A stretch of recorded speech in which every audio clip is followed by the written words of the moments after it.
Welcome to rheumatology master class. आज के lecture में हमने बहुत अहम कॉन्सेप्ट को जो है वो समझना है। पिछले लेक्चर्स में हमने रोमेटॉइड अर्थराइटिस की पैथोफिजियोलॉजी से लेकर हमने कन्वेंशनल सिंथेटिक डीमार्ड्स को, बायोलॉजिक्स को और फिर जेक इनहिबिटर्स को समझने की कोशिश की।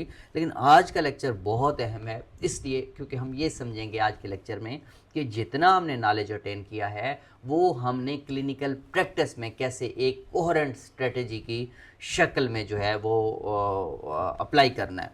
ये सारा नॉलेज किस तरह से एक कोहेरेंट स्ट्रेटजी की जो है वो शेप इख्तियार करता है, क्योंकि नॉलेज ले लेना इम्पॉर्टेंट नहीं है, उस नॉलेज को आप अपनी क्लिनिकल प्रैक्टिस में यूज़फुल कैसे बनाते हैं वो ज़्यादा इम्पॉर्टेंट है। और आज की जो कॉन्सेप्ट है वो बहुत इसलिए है क्योंकि आज की स्ट्रेटजी जो हम डिस्कस करेंगे यही वो स्ट्रेटजी है और इसको हम कहते हैं ट्रीट टू टारगेट, यानी ट्रीट टू टारगेट स्ट्रेटजी जो है ना वो इस हवाले से यूनिक है कि ये सिर्फ एक कॉन्सेप्ट नहीं है बल्कि आप कह सकते हैं कि ये कंप्लीट मैनेजमेंट फ़िलॉसफी है जो आपका हर क्लिनिकल डिसीजन को जो है वो गाइड करेगी। तो अगर आपने T2T को समझ लिया तो आप आर मैनेजमेंट का पूरा फ्रेमवर्क समझ लेंगे। मैं आज के लेक्चर में बहुत ज़्यादा आपको कहूँगा कि आपने फोकस करना है कि ये लेक्चर्स में जितने हमने लेक्चर, ये लेक्चर सबसे इम्पोर्टेंट इस वजह से है कि आपका पूरा जितना भी नॉलेज है वो इस फिलॉसफी के बगैर आपके लिए जो है वो फ़ायदा मंद नहीं होगा। T2T है क्या? इसका मतलब ये है कि हम जो RA को एक क्लियर और मेजरेबल टारगेट की तरफ लेकर जाएं और ट्रीट करें, ना कि सिर्फ हम सिम्टम्स को करें। और प्रॉब्लम यही होता है, लोग जस्ट सिम्टम्स मैनेज कर रहे होते हैं, कोई टारगेट नहीं रखा होता। आप इस कॉन्सेप्ट को जो है कह सकते हैं, ये कॉन्सेप्ट डायबिटीज़ मैनेजमेंट से बिल्कुल एनालॉगस है।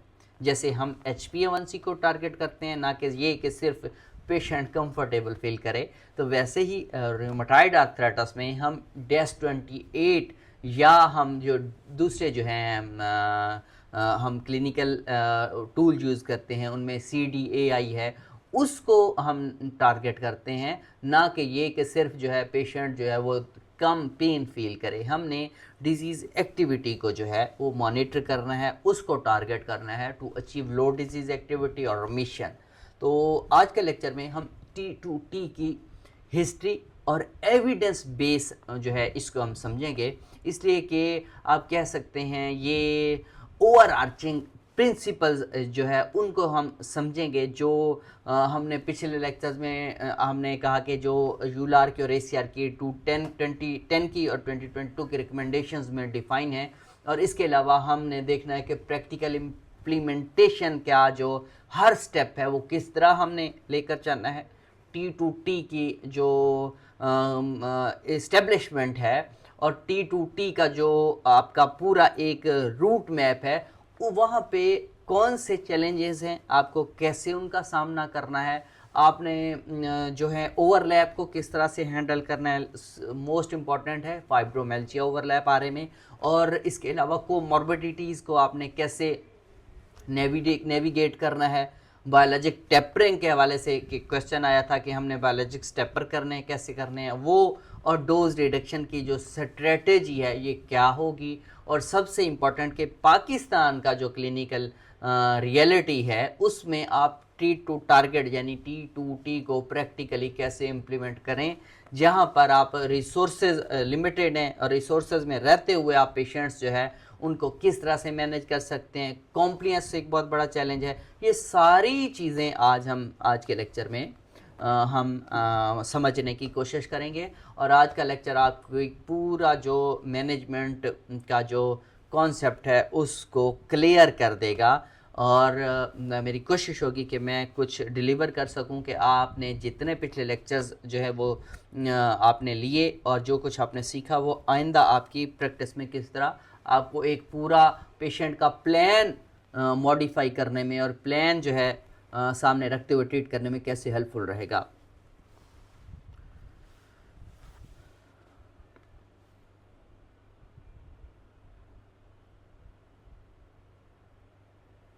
थोड़ा सा बोरिंग इस वजह से लगता है ट्रीट टू टारगेट, लेकिन ये समझना बहुत ज़्यादा इम्पॉर्टेंट है कि ये T2T की जो हिस्ट्री है और जो इंटेलेक्चुअल फाउंडेशन है वो हम समझने की कोशिश करते हैं। ये कॉन्सेप्ट कहाँ से आया, पहले तो ये आपने देखना है कि ये कॉन्सेप्ट 1990 की जो था डेकेड, उसमें ये सामने आया जब लॉन्ग टर्म आरए डाटा ने ये जो है वो सामने कुछ बातें आई कि जो डिजीज़ एक्टिविटी है और जो रेडियोग्राफिक प्रोग्रेशन है उसका डायरेक्ट जो है वो डायरेक्टली इंटरलिंक्ड है, डिजीज़ एक्टिविटी और रेडियोग्राफिक प्रोग्रेशन। क्योंकि जितनी ज़्यादा डिजीज़ एक्टिविटी होगी उतना ज़्यादा जॉइंट डिस्ट्रक्शन होगी, उतनी ज़्यादा डिसेबिलिटी होगी, उतनी ज़्यादा मोर्टेलिटी होगी। तो अगर हम डिजीज़ एक्टिविटी को सिस्टमेटिकली जो है हम कंट्रोल करें तो ये सारी आउटकम्स जो हैं वो बेहतर हो सकते हैं। लेकिन यहाँ पे एक सवाल आपने माइंड में रखना है कि कितना कंट्रोल करना चाहिए। ये बहुत इंपॉर्टेंट सवाल है, डिजीज़ एक्टिविटी, और ये कंट्रोल कैसे मेजर किया जाए। तो इस पे कुछ जो है ट्रायल हुए हैं जो कि शुरू की हैं। उनमें है 2004 में टेकोरा ट्रायल के नाम से एक ट्रायल था, टेकोरा ट्रायल। उसने 2004 में फर्स्ट टाइम आप कह सकते हैं सिस्टमेटिकली ये प्रूव किया कि जिन पेशेंट्स में हर महीने -28 मेजर किया गया और टारगेट की तरफ जो है इंटेंसीफाई किया गया तो उनमें रूटीन केयर से बहुत बेहतर आउटकम्स मिले। -28 जो है रिमिशन रेट रूटीन केयर में 16 रूटीन केयर में -28 जो 16% थी, जबकि आप कह सकते हैं दूसरे पेशेंट्स रूटीन केयर में नहीं, जिनको एक टारगेट के तहत रखेगा, उनमें 65% थी। ऐसे पेशेंट्स आप कह सकते हैं कि -28 रिमिशन रेट जो था वो रूटीन केयर पेशेंट में 16% था, जबकि इंटेंसिव स्ट्रेटेजी जो थी पेशेंट्स की कि उसमें एक पूरा प्लान के साथ चल रहे थे तो उनमें क्या था 65% था।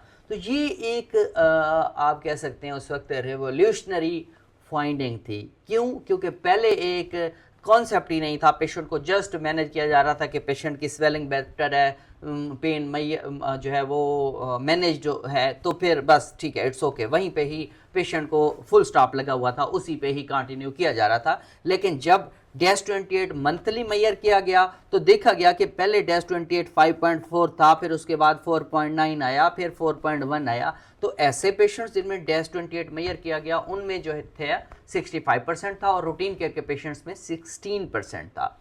तो इसके अलावा कुछ और भी ट्रायल्स हुए हैं इस 2004 के बाद 2005 में एक और ट्रायल हुआ, उसका नाम है बेस्ट ट्रायल। बेस्ट ट्रायल ने 2005 में 4 स्ट्रेटजीज कंपेयर की और उसने ये बताया कि ये जो अर्ली एग्रेसिव ट्रीट हम मोस्टली मैं जिक्र करता हूँ वो इसी बेस्ट ट्रायल ने बताया कि early aggressive treat to target जो स्ट्रेटेजी है उससे लॉन्ग टर्म आउटकम्स सबसे बेहतर होते हैं। एग्रेसिव ट्रीट टू टारगेट ऊपर हम जिक्र कर चुके हैं, और फिर treat to target aggressive treatment था जो उसके लॉन्ग टर्म आउटकम सबसे ज़्यादा बेहतर हुए। तो इन ट्रायल्स, ये जो हमारे ट्रायल्स हुए हैं 2004 में और 5 में, इन ट्रायल्स की बेसिस पर 2010 में कुछ रिकमेंडेशंस आई। हमने 2010 का जिक्र पहले भी किया था। सबसे पहले T2T की जो रिकमेंडेशंस हैं 2010 में हुई, फर्स्ट टाइम जो है आप कह सकते हैं फॉर्मली पब्लिश हुई, जिनकी आप कह सकते हैं कि उसका ऑथर था, जो लीड ऑथर था वो थे Joseph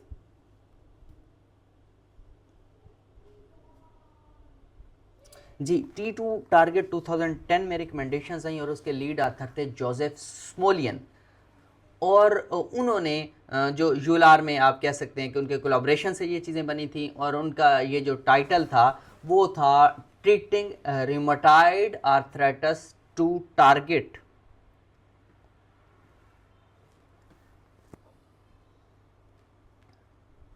ji, treating rheumatoid arthritis to target annals of rheumatic diseases में ये बेसिकली ये पब्लिश हुआ था। तो जोसेफ स्मोलिन ने ये जो है ये उसका लीड टाइटल जो था ऑथर था वो था। तो 2010 में जब ये ट्रीट टू टारगेट रिकमेंडेशंस जो आई तो इनकी बुनियाद पर जो है मज़ीद आप कह सकते हैं आप ओवर आर्चिंग प्रिंसिपल जो है मज़ीद बढ़े और 4 रिकमेंडेशंस उस वक्त थी। ये रिकमेंडेशंस जो हैं वो फिर बाद में भी अपडेट होती रहीं और इनका जो है मैं आपके साथ मज़ीद कुछ जो है फिगर्स को डिस्कस करता हूँ।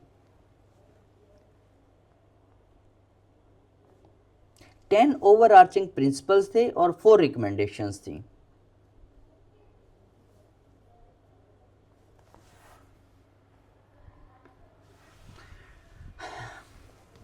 ये रिकमेंडेशंस इसमें ये अपडेट हुई और फिर जुलार का जो बहुत इम्पॉर्टेंट है, जुलार का जो आरए मैनेजमेंट है वो 2022 की है इस वक्त। उसमें टी टू टारगेट जो स्ट्रेटजी है उसको मज़ीद इंटीग्रेट किया गया और हम ये जो आजकल हम अपडेटेड 2022 का फ्रेमवर्क है उसी के मुताबिक हम जो है वो ट्रीट टू टारगेट के तमाम डायमेंशंस को आज हम कवर करेंगे, क्योंकि आरए मैनेजमेंट जो जुलार का है 2022 का, यही हम जो है इसी को जो हम समझने की कोशिश करें और इसी की बेसिस पे हम जो है आगे चलेंगे। तो ओवरऑल मैंने आपको पूरी ट्रीट टू टारगेट की हिस्ट्री समझाई कि ये कैसे स्टार्ट हुआ, किस तरह से इसका लीड ऑथर कौन था और क्यों किया गया और इसकी इंपॉर्टेंस। आई थिंक इस 3 से 5 मिनट की जो हमारी आपके सामने मैंने ये एक पूरा जो है वो कॉन्सेप्ट रखा वो आपको समझ आ गया होगा कि ट्रीट टू टारगेट कितना अहम है। मज़ीद हम आगे चलेंगे तो आपको मज़ीद चीज़ें क्लियर होंगी, तो हम इन प्रिंसिपल्स को जो है वो समझने की कोशिश करेंगे।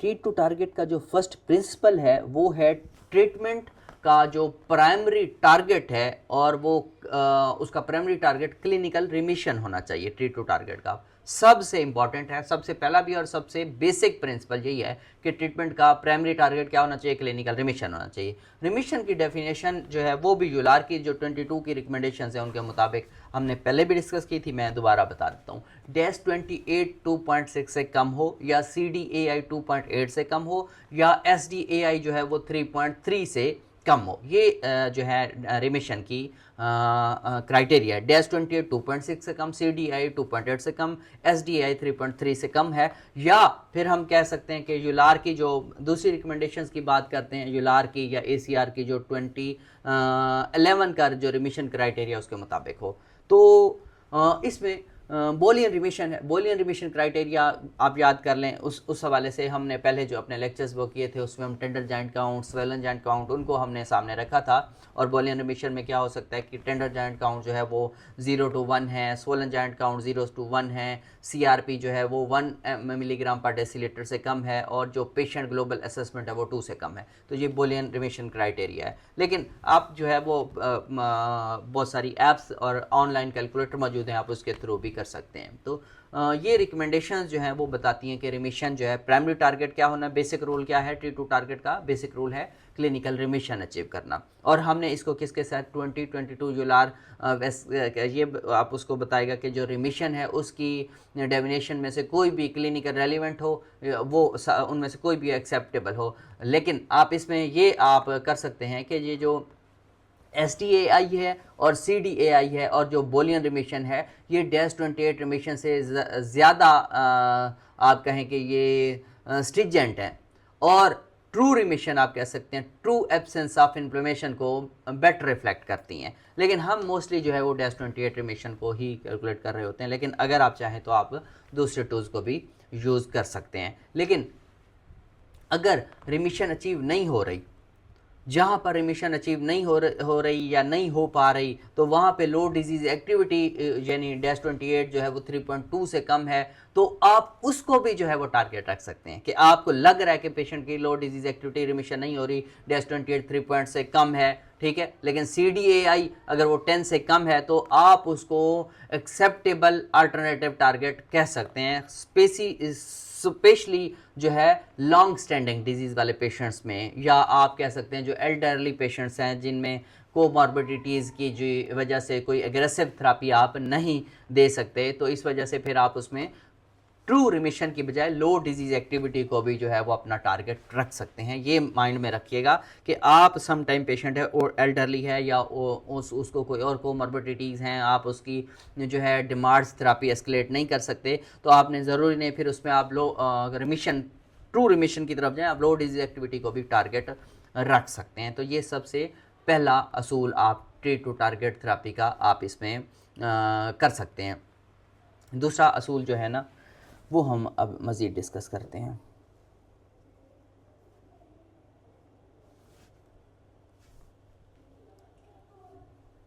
टी टू टारगेट का जो सेकंड प्रिंसिपल है ये भी बहुत इंपॉर्टेंट है। इसमें हम डिजीज़ एक्टिविटी को वैलिडेटेड कंपोजिट मैयर से रेगुलरली असेस करें, ये सेकंड प्रिंसिपल है। दोबारा रिपीट करता हूँ कि जो डिजीज़ एक्टिविटी है उसको वैलिडेटेड कंपोजिट मैयर से आपने रेगुलरली असेस करना है। इससे क्या मुराद है? इससे मुराद ये है कि जो एक्टिव डिजीज़ में हर एक से तीन मंथ में आपने रीअसेस करना है पेशेंट को। लो डिजीज़ एक्टिविटी में आपने हर 3 से 6 माह में जो है वो आपने असेस करना है, और इसमें आपने स्टेबल रिमिशन है तो हर 6 से 12 महीने में आपने पेशेंट को असेस करना है। तो ये शेड्यूल भी 22 का जो आरए मैनेजमेंट का है, और उसमें जो यूलार ने 22 में जो है ट्रीट टू टारगेट की जो रिकमेंडेशंस दी हैं ये उसके मुताबिक है, उसमें ये क्लियरली मेंशन है। पाकिस्तान के हवाले से ये सबसे प्रैक्टिकल अप्रोच हो सकती है, क्योंकि ये हर विज़िट पर आप CDAI आसानी से आप कर सकते हैं, क्योंकि ये नो कॉस्ट है और इंस्टेंट है। इसमें क्योंकि आपको कोई भी ESR CRP की ज़रूरत है नहीं, और अक्सर औक़ात पेशेंट नहीं करवा के आते क्योंकि अवेलेबल लैब जो है वो समटाइम अवेलेबल नहीं होती, तो फिर -28 जो है वो आप CRP या उसके ESR के बगैर कर नहीं सकते, तो फिर आप दूसरे टूल को यूज़ कर सकते हैं। तो लेकिन आप ट्राई किया करें, मैंने ESR और CRP पे जब डिस्कशन की थी तो मैंने कहा था कि आप एक तो ये है कि आप डॉक्यूमेंट किया करें डिजीज़ एक्टिविटी को, दूसरी बात आप ये किया करें कि ESR की बजाय CRP को अगर अवेलेबल है क्वांटिटेटिव तो आप उसको जो है एज आ जो है इन्फॉर्मेटिव मार्कर के यूज़ कर सकते हैं -28 में। तो ये डॉक्यूमेंटेशन भी स्ट्रक्चर्ड डॉक्यूमेंटेशन आपने हर हाल में करनी है। विजिट का स्कोर लिखें ताकि एक ट्रेंड नज़र आए और आपको पता हो कि मरीज़ बेहतर हो रहा है या नहीं। तो यही बेसिकली जो है वो ट्रीट टू टारगेट थेरापी में आपको हेल्पफुल रहेगा और आप पेशेंट को रिमिशन की तरफ लेके जाएंगे। अक्सर पेशेंट्स का क्वेश्चन होता है कि क्या पेशेंट RA का पेशेंट रिमिशन में जाता है? बिल्कुल जा सकता है, बट उसमें आपका जो है वो वे ऑफ मैनेजमेंट क्या है वो डिपेंड करता है कि अगर आप उसको treat to target therapy, treat to target strategy के तहत आप थेरापी दे रहे हैं तो बिल्कुल जो है वो आप हो सकता है। लेकिन अगर हमारा पेशेंट जो है आप बिल्कुल सिम्टोमेटिकली उसको मैनेज कर रहे हैं तो उसमें आपको ये चीज़ें नहीं मिल सकेंगी कि आपको पता ही नहीं होगा मेरा पेशेंट रिमिशन, माइट भी पेशेंट आपका रिमिशन में आपको पता ही नहीं है, और आपने पेशेंट की जो मेडिसिन है उसको कोई टैपर करना है या नहीं करना, आप तो उसी एक ही फार्मूला को कंटिन्यू करेंगे। तो ये सेकेंड जो है वो प्रिंसिपल हो गया है।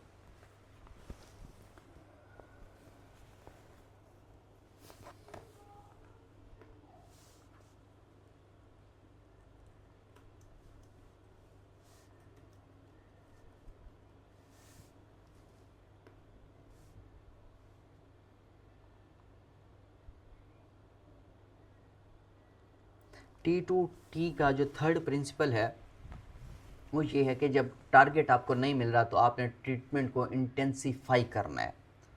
इससे क्या मुराद है? ट्रीटमेंट आपने इंटेंसीफाई इस तरह से करना है कि ये जो ट्रीट टू टारगेट का जो आप कह सकते हैं कि एक प्लान चल रहा है, अगर आपको वो टारगेट नहीं मिल रहा तो इसमें जो इंटेंसीफाई आपने करना है ये बेसिकली आप कह सकते हैं कि एक्टिव कंपोनेंट है।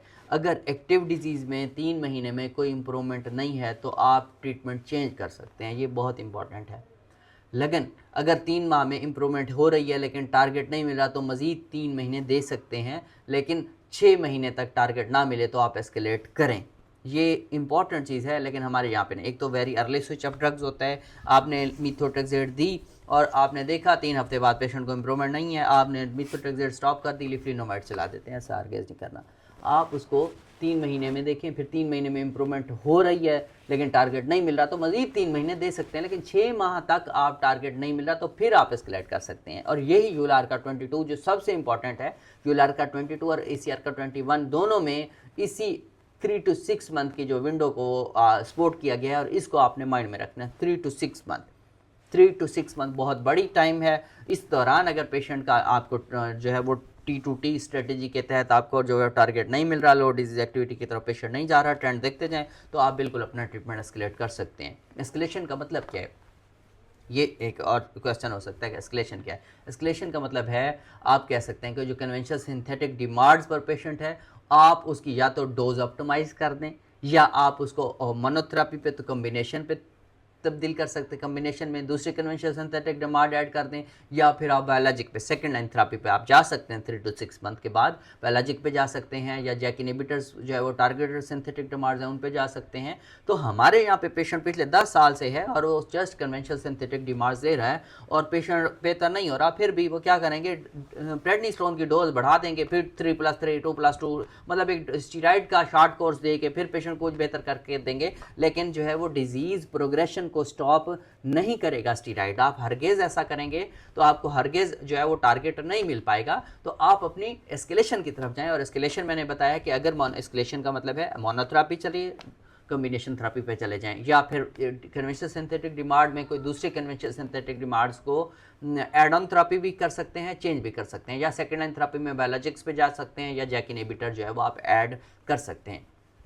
ऐसा पेशेंट जो बायोलॉजिक डिमांड पर है पहले और उसका फेलियर हो रहा है, तो सेम क्लास की दूसरी ड्रग को स्विच कर सकते हैं, या आप डिफरेंट मैकेनिज्म की तरफ फिर भी जा सकते हैं। ये भी जो है स्ट्रेटेजी, ये ट्रीट टू टारगेट स्ट्रेटेजी का एक बहुत ही प्रैक्टिकल पिलर है। ये भी एस्केलेशन थेरेपी को आरए मैनेजमेंट का जो एल्गोरिथम है उसकी शक्ल में समझने की अभी हम कोशिश करते हैं, जो कि यूलार की 22 की रिकमेंडेशंस हैं। क्योंकि हमारे यहाँ पेशेंट कुछ ऐसे भी आते हैं जो ऑलरेडी बायोलॉजिक डिमांड पे हैं और उसका भी उनको फेलियर हो चुका होता है। हमने जैक इनहिबिटर्स में भी देखा था कि इवन डेली के फेलियर पे भी वाटा ने इम्प्रूवमेंट दी है। तो हम इस पूरे मैनेजमेंट को समझने की कोशिश करते हैं कि बेसिकली हमारा जो हमारी बुनियाद है ना, वो हमने यूलार का 2022 की रिकमेंडेशंस को ही रखना है, और उसी पे बेस्ड हमारी ये रिकमेंडेशंस जो हैं ये होनी चाहिए। तो इनको हम स्टेप वाइज समझने की कोशिश करते हैं कि आपने किस तरह से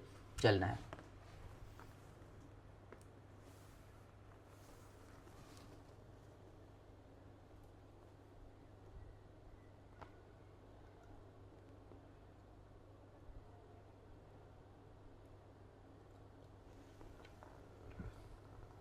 अच्छा, इसमें स्टेप वाइज जो फर्स्ट स्टेप है ना, आपने डायग्नोसिस कर लिया, डायग्नोसिस के बाद आपने जो है ना फ़ौरन ही MTX मिथोट्रेक्सेट आपने शुरू कर दी फोलिक एसिड के कम्बिनेशन के साथ, और शॉर्ट टर्म ब्रिजिंग मेडिकेशन के तौर पर ग्लूकोकार्टिकॉइड्स जो है वो ऑप्शनल है। अगर आपको लग रहा है कि डिजीज़ जो है वो सवेयर है तो आप as a bridging medication glucocorticoid add कर सकते हैं for long term, not more than 3 months.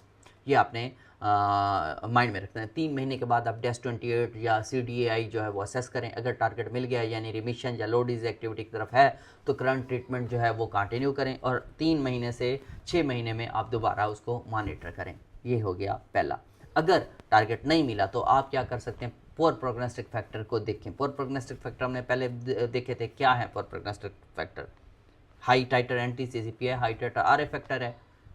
तो इन चीज़ों को आप देख सकते हैं, ये सबसे इंपॉर्टेंट है, और आपके पास जो है ना ये मौजूद होते हैं। हाई डिजीज़ एक्टिविटी जो है वो भी पोर प्रोग्नोस्टिक फैक्टर। आप जब हाई डिजीज़ एक्टिविटी आपके सामने आएगी, अर्ली एल्यूजन्स हैं तो वो भी आप वो कर सकते हैं। तो फिर आपने, या आपने कहा था स्मोकिंग की हिस्ट्री है, मेल पेशेंट है, और बहुत सारे जो हैं पोर प्रोग्नोस्टिक फैक्टर्स हैं। अगर आपको ये मिल रहे हैं तो आपने फिर वेट ही नहीं करना, आफ्टर 3 मंथ्स ऑफ बायोलॉजिक या जैक इनहिबिटर ऐड कर सकते हैं, और मैं बेशुमार पेशेंट्स में कर देता हूँ। आप इससे मज़ीद वेट नहीं कर सकते। अगर पुअर प्रोग्नोसिस फैक्टर नहीं है और कन्वेंशनल सिंथेटिक डिमांड, फिर आप ऑप्टिमाइज़ करें या दूसरी कन्वेंशनल सिंथेटिक डिमांड जो है वो ऐड करें और मज़ीद 3 महीने दें। फिर आप एक बार फिर असेस करें। 6 मंथ हो गए, 6 मंथ के बाद आपने असेस किया, अगर अभी भी टारगेट नहीं मिला तो फिर तो आपने बायोलॉजिक या जैक इनहिबिटर ज़रूर ऐड करना है, चाहे पुअर प्रोग्नोस्टिक फैक्टर हो या ना हो। लेकिन हमारे यहाँ क्या ऐसा होता है? हरगिज़ नहीं होता। ये प्रिंसिपल है और ये ट्रीट टू टारगेट स्ट्रेटजी है। अगर आप ऐसा करें तो आपका पेशेंट रिमिशन में जाएंगे, और अगर आप ऐसा नहीं करेंगे तो आपका पेशेंट रिमिशन में नहीं जाएगा, उसको डिसेबिलिटीज़ होंगी, उसको जॉइंट डिफॉर्मिटीज़ होंगी, और आपका पेशेंट जो है वो वर्स होता जाएगा, और फिर उसकी कॉम्प्लिकेशंस की तरफ पेशेंट RA में चला जाएगा। पहले आप क्या करें, पहले बी डमार्ट्स, बायोलॉजिक डमार्ट्स या टारगेटेड सिंथेटिक डमार्ट के साथ आप फिर, जब इस तरह के पेशेंट को आपने ऐड कर दिया, फिर 3 से 6 महीने आप अगर देखें, अगर इधर भी आपको टारगेट मिल रहा है तो आप जो है उसको कंटिन्यू करें, नहीं मिला तो दूसरा बायोलॉजिक डिमांड सेम क्लास का या टारगेट सिंथेटिक डिमांड जो है वो आप उसको अलग से ट्राई करें।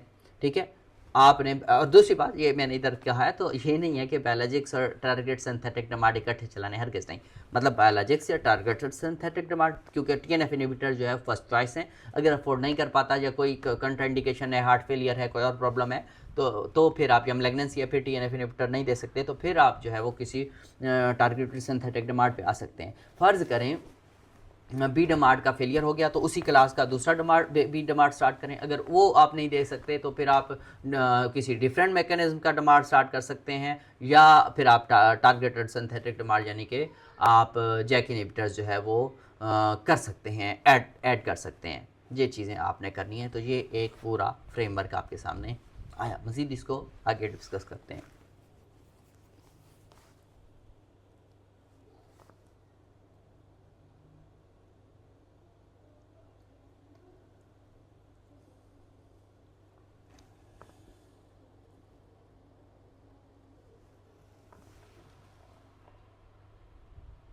ये जो एल्गोरिथम है यूलार का 22 का, ये आप कह सकते हैं इसको हम ये एक किस्म का सिंप्लीफाइड वर्जन है जिसे आप डिफरेंट यूलार जो वेबसाइट्स है वहाँ से एक्सेस भी कर सकते हैं।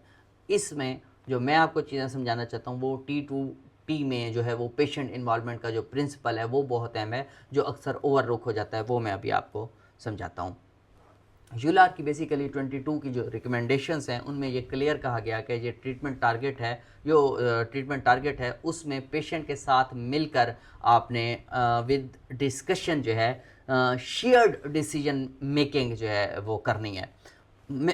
ये आरए मैनेजमेंट का लाजमी हिस्सा और ये यूलार की रिकमेंडेशन है, ये कोई आप अपनी तरफ से नहीं कह रहे।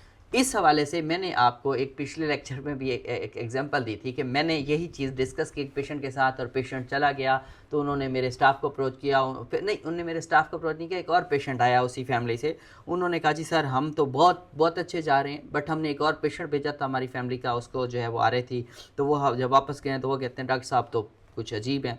हमने उनसे पूछा कि डॉक्टर साहब क्यों अजीब हैं, तो वो कहता है जी डॉक्टर साहब तो कहते थे कि ये आप कितने वाली दवाई अफोर्ड कर सकेंगे, क्या आप इतने वाला ये इंजेक्शन अफोर्ड कर सकेंगे, या इतने वाला या इतने वाला। तो ये क्या बात हुई, डॉक्टर का काम था दवाई लिख देता।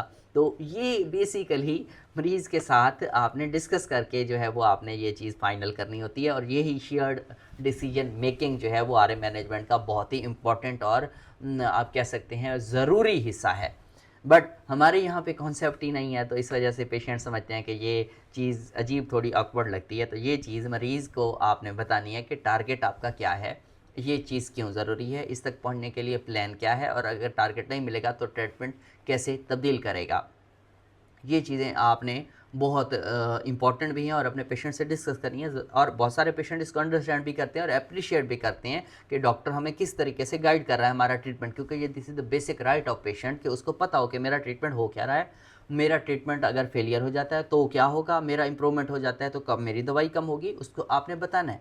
तो ये चीज़ें जो हैं वो आपको पता होनी चाहिए और आपने ये पेशेंट के साथ डिस्कस करनी है, ताकि पेशेंट को भी जो है ना वो ये डैश 28 या CDAI स्कोर जो है वो पेशेंट को भी पता होना चाहिए, और वो ये इस बात को समझे कि मैंने 2.6 से कम होना है। और अक्सर औकात में इधर दिखा रहा होता हूँ, उनके सामने मैं काउंट करता हूँ, मैं कहता हूँ देखें जी ये कैलकुलेशन है, मैंने आपके जोड़ देखे, ठीक है, मुझे इतने स्वोलन जॉइंट मिले, मैं इधर इंटर कर रहा हूँ, ठीक है, मैं कर रहा हूँ इधर इंटर टेंडर जॉइंट काउंट कर रहा हूँ, मैं इधर आपके इन्फ्लेमेटरी मार्कर एंड देखें जी 4.2, अभी ये देखें जी पहले रेड था अब ऑरेंज पे आ चुके हैं, फिर इसके बाद हमने येलो पे जाना है, फिर हमने जो है ग्रीन पे जाना है 2.6, फिर उसको काउंट करके मैं दिखाता हूँ। देखिए मैं कहता हूँ जी आपके 9 जॉइंट जो है वो 16 थे, अब अगर अल्लाह करेगा इंशाल्लाह आ जाएंगे 3 पे और फिर 2 पे, तो कैसे कैसे आपका जो है वो डिजीज़ नीचे आ रही है। तो वो समझता है कि भाई काम तो मुझे समझाया जा रहा है कि एक प्लानिंग के तहत पेशेंट को जो है वो ट्रीट किया जा रहा है, कि ये सिर्फ नहीं है कि मरीज़ ने बताया मुझे आज इधर दर्द है तो उसकी पेन किलर को आप में मज़ीद एक तब्दील करते हैं, और पेशेंट ने कहा जी नहीं ये 15 दिन से तो मुझे दर्द हो रही है, तो आप फ़ौरन से अपना डिमांड स्विच करते हैं। आपने डिमांड स्विच नहीं करना, आपने इधर आना है, अपनी कैलकुलेशन करनी है। आप मैनुअली कैलकुलेट करने पर टाइम लगाने के बजाय आप कैलकुलेटर ऑनलाइन मौजूद हैं, तो आप उसके ज़रिए आप जो है वो अपना टारगेट रख सकते हैं और इससे पेशेंट जो है पेशेंट का कॉम्प्लियंस अच्छा होता है, पेशेंट मेडिसिन अपनी ज़्यादा रेगुलर हो जाता है उसमें और फॉलो अप जो है वो अपना करता है, उसमें एक इंटरेस्ट डेवलप हो जाता है कि देखें जी मैं पहले था 4.9 पे, आज जाके देखूं जी आज मेरा 4.9 से कितना नीचे आया। उसको ESR CRP के चक्कर में ना डालें, क्योंकि ESR मैंने बताया था कि समटाइम तो जैक इनहिबिटर्स जो पेशेंट ले रहा हूँ उनका तो ESR रेज्ड आता है, CRP नॉर्मल आता है, तो आपने उसमें इन्फ्लेमेटरी मार्कर रखना है, CRP है, तो आप उसको इधर लेकर आएँ ताकि एक पूरी जो मैनेजमेंट आपके दिमाग में चल रही है वो भी जो है वो पेशेंट को जो उस चीज़ की अंडरस्टैंडिंग होनी चाहिए। ये एक सादा सा तरीक़ाकार है। पेशेंट के साथ डिस्कशन के बाद जो है ना, एक और चीज़ आपसे कुछ मैं शेयर करता हूँ, बड़ा अहम है कि जो फिगर्स हैं ना पाकिस्तान में, स्पेशली पाकिस्तान में जो पेशेंट की जो उनको ये चीज़ें ये समझाना, ये आप उनको बहुत ही आसान तरीके से समझा सकते हैं। मैं आपको एक मिसाल के तौर पर बताता हूँ कि आप उसे ये जो मैंने आपको बताया कि रिमिशन कितने पे है, हाई डिजीज एक्टिविटी कितने पे है, लो डिजीज एक्टिविटी कितने पे है, मॉडरेट कितने पे है, ये चीज़ें आप उसको पेशेंट को समझाएं। जैसे कि आप कहें ब्लड प्रेशर वाले पेशेंट को पता होता है कि मेरा जो है ना BP 128 ही है, वो नॉर्मल है, वैसे ही आपके जॉइंट स्कोर जो है उस लेवल तक आपने उसको लेके आना है। मरीज़ को अपना स्कोर जो है वो नोटबुक में लिखवाएं, आप उसे कहें कि आप अपना स्कोर लिखते जाएं। ये एक पावरफुल मैनेजमेंट टूल हो सकता है। किस लिए? क्योंकि पेशेंट जब खुद लिखेगा, अपने उसके पास अपना रिकॉर्ड होगा कि मेरा जी टेंडर जॉइंट काउंट पहले इतने थे अब कितने रह गए हैं, तो ये उसका इंटरेस्ट बहुत ज़्यादा बढ़ा देगा। तो बेसिकली ये ट्रीट टू टारगेट की एक अहम डायमेंशन है कि सिर्फ जॉइंट इन्फ्लेमेशन टारगेट नहीं करनी, बल्कि मरीज़ की ओवरऑल वेल बीइंग और जो फंक्शन है कि उसमें कितनी इंप्रूवमेंट है उसको आपने टारगेट करना है। पेशेंट ओवरऑल क्या फील करता है, उसकी मोबिलिटी कितनी बेहतर हो गई है, क्या अब वो अपना खुद खाना खा लेता है, खुद सुबह उठ के ख़वातीन स्पेशली पहले आटा नहीं गूंथ सकती थी, अब आटा गूंथ सकती हैं, सुबह उठ के पैर नीचे नहीं रखा जाता था, पैर रखा जाता है, पहले नमाज नहीं पढ़ता था, झुकते हुए कमर में बहुत शदीद पेन होती थी, या सुबह उठ के 2 घंटे स्टिफनेस थी, अब कितनी रह गई। तो ये एक ट्रीट टू टारगेट की बहुत इंपॉर्टेंट ये पॉइंट है, आपने इसमें करनी चाहिए। और फिर दोबारा मैं कहूँगा कि यूएलआर का 2022, क्योंकि हमारा जो आरए मैनेजमेंट जितना भी चल रहा है तो वो बेसिकली यूएलआर 22 रिकमेंडेशंस में से ये चल रहा है कि ये आप कह सकते हैं ये उस यूएलआर 22 के रिकमेंडेशंस में ये बात मेंशन है। अच्छा जी, लाइट चली गई थी। अच्छा, तो मैं बात कर रहा था कि यूएलआर की जो रिकमेंडेशंस हैं उनमें ये बात क्लियरली मेंशन है कि जो पेशेंट का फंक्शन है, जो स्ट्रक्चरल डैमेज है, और आप कह सकते हैं कि जो पेशेंट रिपोर्टेड आउटकम्स हैं, इन सारी चीज़ों को आपने कंसीडर करना है। और यही चीज़ है आपके HAQ में, हेल्थ असेसमेंट क्वेश्चनेयर का जो स्कोर है वो भी आपने मॉनिटर करें, क्योंकि ये रियल वर्ल्ड फंक्शनल इम्पैक्ट को रिफ्लेक्ट करता है। क्यों? क्योंकि एक मरीज़ है जिसका जो DAS28 है वो रिमिशन में हो, लेकिन अगर उसका HAQ जो है वो 1.5 है, तो इसका मतलब है कि वो डेली की जो रूटीन लाइफ है उसमें सिग्निफिकेंट डिसेबिलिटी उसकी अभी है।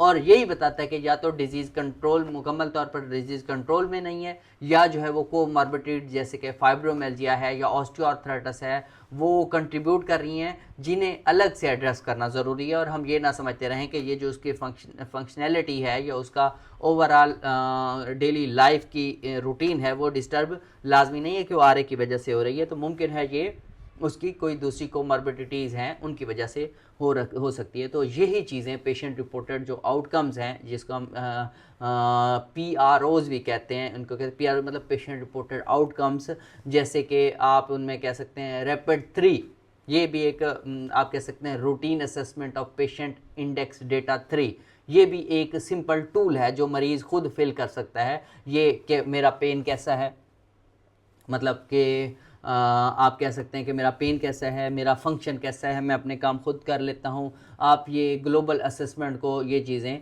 कंबाइन कर सकती हैं। इसी तरह ये जो कोमॉर्बिडिटीज़ हैं उनको भी ट्रीट टू टारगेट जो इम्प्लीमेंटेशन है उसमें एक बहुत बड़ा उसका प्रैक्टिकल चैलेंज है। कोमॉर्बिडिटीज़ मैंने अभी पहले कहा है कि जैसे फाइब्रोमियल्जिया का ओवरलैप है, जो ऑस्टियोआर्थराइटिस है, सेकेंडरी ऑस्टियोआर्थराइटिस है, तो बेसिकली फाइब्रोमियल्जिया का इशू भी जो है इसका इस हवाले से एक प्रैक्टिकल चैलेंज है, और इसे हम जो है एड्रेस करने की कोशिश करेंगे कि ये चीज़ें कैसे हमारे पेशेंट की डेली लाइफ को अफेक्ट कर रही होती हैं, और हम पेशेंट को फाइब्रोमेल्जिया है, उसकी जो पेन की कंडीशन है वो माइट भी फाइब्रोमेल्जिया की वजह से है, और हम उसकी डिमांड्स को एस्केलेट कर रहे हैं, हम उसके डिमांड्स की डोज को बढ़ा रहे हैं, हम उसमें स्टीराइड ऐड कर रहे हैं, तो ज़रूरी नहीं है कि उसको कोई आरए की वजह से ये पेन हो। ये फाइब्रोमेल्जिया ओवरलैप हो सकता है, ये ऑस्टियोआर्थराइटिस हो सकती है, ये ऑस्टियोमलेशिया हो सकता है, ये कोई भी सेकेंडरी काज हो सकती है। तो आपने इस चीज़ को अपने माइंड में रखना है।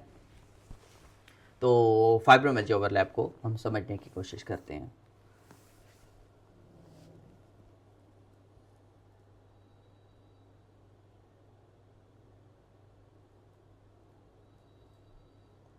फाइब्रोमेल्जिया ओवरलैप आरए के पेशेंट्स में 10 to 20% तक को एग्जिस्ट कर सकता है, बहुत ज़्यादा है।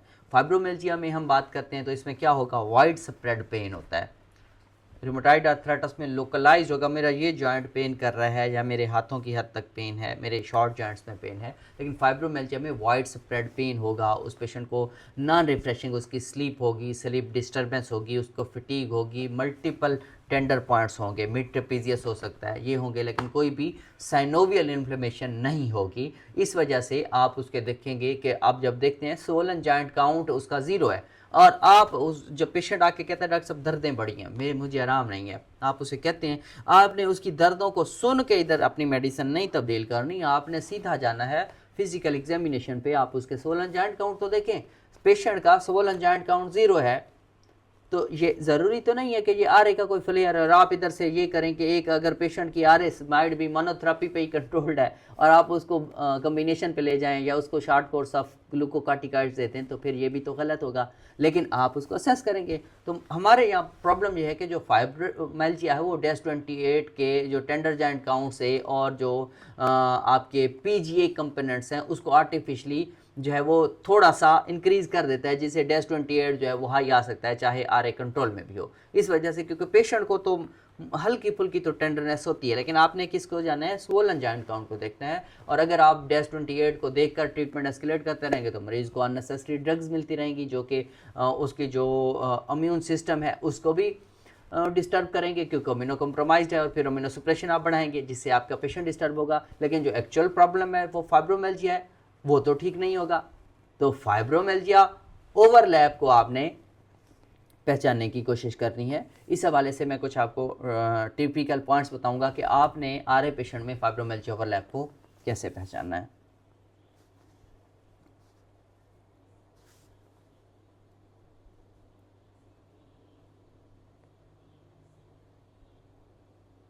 फाइब्रोमेल्जिया का जो ओवरलैप है, जब भी DAS28 हाई हो लेकिन स्वोलन जॉइंट काउंट 0 है, ये बहुत कम है, मरीज़ को कोई वाइड स्प्रेड पेन है, उसकी स्लीप नॉन रिफ्रेशिंग है या स्लीप उसकी पुअर है, लेकिन उसका CRP नॉर्मल है या बहुत ही माइल्डली रेज्ड है, और बहुत सारे टेंडर पॉइंट्स हैं, तो आपने फाइब्रोमेल्जिया का सोचना है।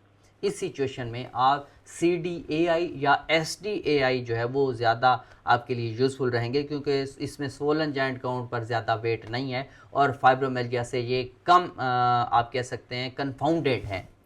इनसे CDAI और SDAI पर फाइब्रोमेल्जिया का इतना ज़्यादा अफेक्ट नहीं पड़ता। और अगर फाइब्रोमेल्जिया ओवरलैप हो तो आरए के ट्रीटमेंट एस्केलेट आपने नहीं करनी, फाइब्रोमेल्जिया को सेपरेटली मैनेज करना है। आप इसमें क्या सकते हैं, आप इसमें ट्राइसाइक्लिक में आप अगर चले जाएं तो लो डोज एमिट्रिप्टिलिन दे सकते हैं, आप उसको एरोबिक एक्सरसाइजेस बता सकते हैं, उसको स्लीप हाइजीन वह कह सकते हैं। डिलॉक्सिटिन का बहुत अच्छा डिलॉक्सिटिन या प्रीगैबलिन बहुत ज़्यादा जो इनिशियली आप ऐड कर सकते हैं। मैं यही प्रेफर करता हूँ, pregabalin more safer, more better. फिर डिलॉक्सिटिन थोड़ा सा पेशेंट टॉलरेट नहीं करता, तो आप प्रीगैबलिन की तरफ जा सकते हैं। और पाकिस्तान में फाइब्रोमेल्जिया जो है वो बहुत अंडर रिकग्नाइज्ड है, इस पर अलग से भी हम बात करेंगे। और लेकिन पेशेंट आरए के पेशेंट में जो है 10 to 20% जो है ये फाइब्रोमेल्जिया का ओवरलैप है। और बहुत से पेशेंट्स जिन्हें रिफ्रैक्टरी आरए हम कहते हैं, वो दरअसल क्या होता है, वो फाइब्रोमेल्जिया का ओवरलैप होता है, और उसको रिफ्रैक्टरी आरए बनाकर उसको multiple time short courses of glucocorticoids दिए जा रहे होते हैं, वह स्विच किया जा रहा होता है डिमार्ड्स का, और पेशेंट को या तो डिप्रेशन और एंटी एंग्जाइटी जो है वो डिक्लेयर करके उसको एंटी डिप्रेसेंट दिए जा रहे होते हैं। तो लाजमी नहीं है कि आपका फाइब्रोमेल्जिया जो है वो उसकी वजह से पेन हो और आप उस पेशेंट को लेबल करें कि ये तो फ्लेयर ऑफ आ रहे हैं, तो इस तरह जो है वो नहीं करना। लेकिन अब डिप्रेशन की अगर अलग से बात करें तो डिप्रेशन और एंग्जाइटी भी ट्रीट टू टारगेट को कन्फाउंड कर सकते हैं। जो डिप्रेस्ड पेशेंट है उसमें जो है वो जो डिप्रेस्ड पेशेंट है वो पीजीए बढ़ाकर बताता है, HAQ भी वो उसका हाई होता है, और ये DAS28 को जो है वो आप कह सकते हैं फॉल्स हाई कर सकता है। पेशेंट बैठेगा, अगर वो उसको डिप्रेशन है वो कहेगा डॉक्टर साहब आपने जो भी दिया मुझे फ़र्क नहीं है। आप उसके जॉइंट देखेंगे, कोई स्पोलन जॉइंट काउंट आपको मिलेगा बहुत कम है या ज़ीरो है। आप उसके इन्फ्लेमेटरी मार्कर देखेंगे, CRP ESR ठीक आ रहे हैं, उसकी चीज़ें बेटर हो रही हैं, जो एनीमिया ऑफ क्रोनिक डिजीज़ है वो भी बेटर है। पेशेंट मानेगा ही नहीं, वो कहेगा जो भी आप दे रहे हैं मुझे फ़ायदा ही नहीं हो रहा। तो इस वजह से ट्रीट टू टारगेट में आपने इस चीज़ को ज़्यादा फोकस करना है कि आप DAS28 जो है वो सम टाइम डिप्रेस्ड पेशेंट में हाई आ सकता है। तो ये चीज़ें आप कर सकते हैं, आप इस हवाले से मैनेज कर सकते हैं और पेशेंट को असेस करते हुए अपने प्लान को आपने आगे लेकर चलना है।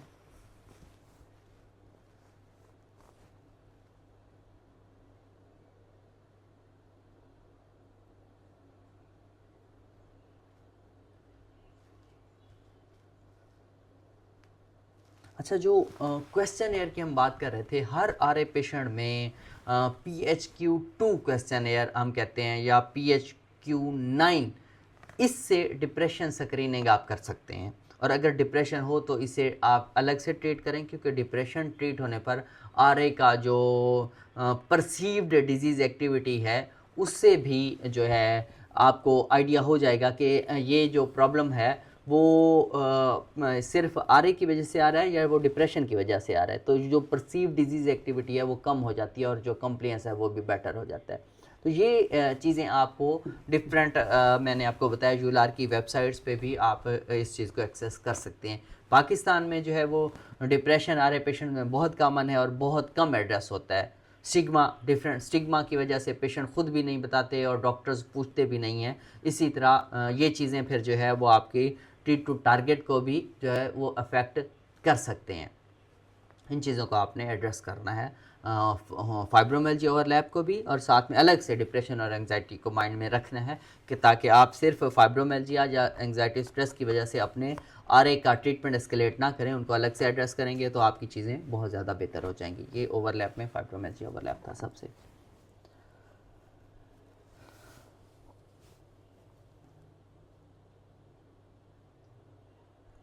ऑस्टियोआर्थराइटिस ओवरलैप है नेक्स्ट।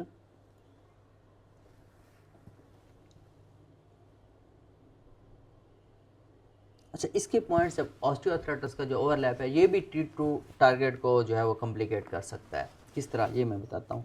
जो RA का पेशेंट्स होगा उसके जॉइंट्स में ऑस्टियोआर्थराइटिस सेकेंडरी हो सकती है, स्पेशली ओल्डर जो पेशेंट्स हैं और यंग पेशेंट्स में भी ऑस्टियोआर्थराइटिस हो जाती है। क्यों? क्योंकि लंबे अरसे से स्टीरॉयड भी ले रहा होता है, मोबिलिटी कम हो चुकी होती है, तो जो है ना ऑस्टियोआर्थराइटिस के जॉइंट्स में टेंडरनेस क्योंकि हो सकती है, लेकिन सेनोवाइटिस नहीं होगी। इसलिए ये टेंडर जॉइंट काउंट तो बढ़ा सकता है लेकिन स्वोलन जॉइंट काउंट नहीं बढ़ाता। तो जो ऑस्टियोआर्थराइटिस के जॉइंट्स हैं उनको टेंडर जॉइंट काउंट में काउंट करना बेसिकली मिसलीडिंग होगा, और DAS28 जो है वो ओवर एस्टिमेट हो सकता है, क्योंकि हम DAS28 काउंट करते हुए हम नीज को देखते हैं, इसीलिए टेंडर जॉइंट काउंट वो कैलकुलेशन में आ जाएंगे।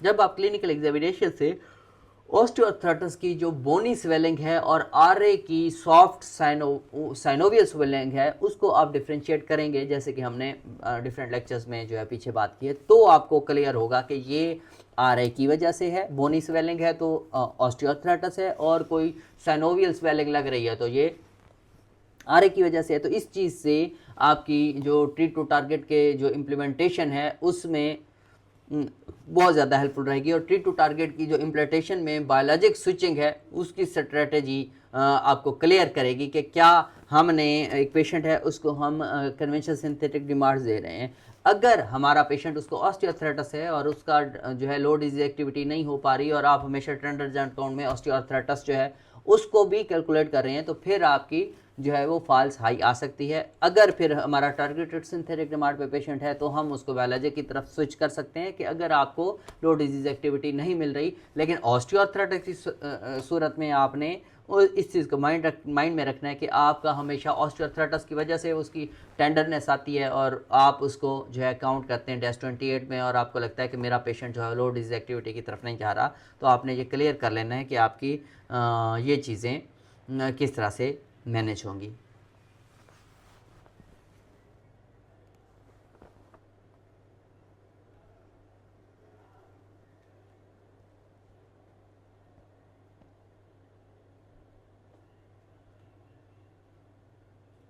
अच्छा, एक और पॉइंट ऑस्टियोआर्थराइटिस के हवाले से मैं यहाँ पे एक और ऐड करना चाहता हूँ कि सम टाइम हमारा पेशेंट है उसमें ऑफ्यूजन आ जाती है, ऑस्टियोआर्थराइटिस है उसको या आरए है, तो ज़रूरी नहीं है कि कुछ हमारे पास पेशेंट आ जाते हैं जिनको आरए है और साथ में सेकेंडरी ऑस्टियोआर्थराइटिस आ चुकी है और उसमें ऑफ्यूजन है, तो पेशेंट हमारे पास जो होता है ना वो विलिंग नहीं होता कि भाई मैं इसको एस्पिरेट करवाना चाहता हूँ। और ये ऑफ्यूजन ज़रूरी नहीं है कि आरए की वजह से, माइट भी उसको कोई जो है वो गाउट हो, माइट भी उसको कोई सेप्टिक आर्थराइटिस, और जब भी आपको कोई एफ्यूजन मिलती है तो फर्स्ट रूल ही एस्पिरेशन है और एस्पिरेट करके आपने सिनोवियल फ्लूइड का एनालिसिस करना है कि पेशेंट की बेसिक जो है या प्राइमरी काज क्या है। और हमें एफ्यूजन मिला ऑलरेडी, वो कोई सेप्टिक आर्थराइटिस हो और आप इधर से जो है वो डिमार्ड्स को एस्केलेट करते हैं तो जो है वो इन्फेक्शन ऑलरेडी जो है वो फिर दोबारा पेशेंट जो है वो वर्स हो जाएगा और पेशेंट सेप्सिस की तरफ चला जाएगा। तो इस तरह के एफ्यूजन में आपने ये नहीं समझना कि एफ्यूजन सिर्फ आरए की वजह से है, एफ्यूजन गाउट में भी हो सकती है, ईएसआर सीआरपी भी हाई आएंगे गाउट में, तो हमारा जो हम देख रहे होंगे तो हम समझेंगे कि शायद ये पेशेंट में आरए वर्स हो रही है, आरए का फ्लेयर है। अगर उसके कोई शॉर्ट जॉइंट में कोई भी कोई स्वोलन जॉइंट नहीं है, कोई उधर टेंडरनेस नहीं है और जो है वो एक ही नी की जो है वो फ्यूजन है, तो आप उसको ये ना समझे कि ये आरए की वजह से, माइट भी वो कोई और, माइट भी लेटेंट टीबी हो सकती है, माइट भी गाउट हो सकता है, माइट भी, और जब तक के क्लियर ना हो जाए उसको आपने लेना ही सेप्टिक आर्थराइटिस होता है। तो एस्पिरेट करेंगे और अगर एस्पिरेशन पे आपको लगता है कि हमारा पेशेंट है जिसमें कोई इन्फ्लेमेटरी सेल्स आ रहे हैं या उसको सेप्टिक आर्थराइटिस हो और आप उसकी जो है वो डिमार्ड्स थेरेपी एस्केलेट करेंगे तो इससे पेशेंट में सेप्टिक होने के चांस बढ़ जाएंगे। ये चीज़ आपने एक और ऑस्टियोआर्थराइटिस ओवरलैप के हवाले से माइंड में रखनी है।